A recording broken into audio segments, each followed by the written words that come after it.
Halo Nusana, kita sekarang berada di Negari Api-Api. Kita hari ini melihat keajaiban alam, yaitu ada sebuah pohon pisang dengan tandan spesial.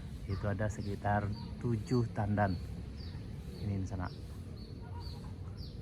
Biasanya hanya memiliki 1 atau 2 batang saja, tapi yang ini terdiri dari 6.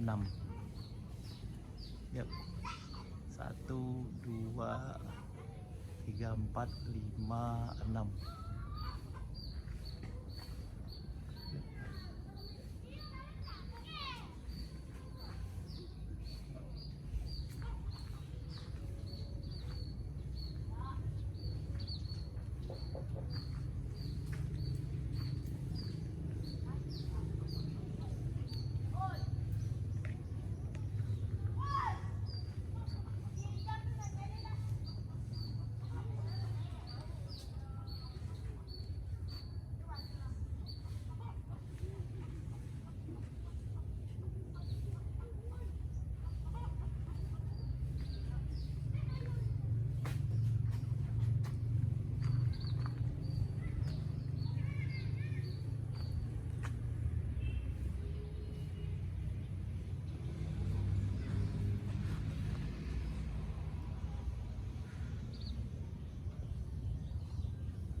Ini di sana ada 1, 2, 3, 4, 5, 6.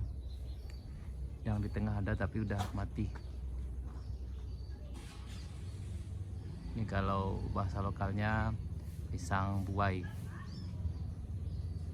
Ada sekitar 7 buah tandan. Dan ketinggian batang sekitar 3 sampai 4 meter dari permukaan tanah. Dan ini merupakan sebuah keajaiban alam, dan sebagai tanda mudah-mudahan kita semua bisa mengambil iktibar dari semua ini.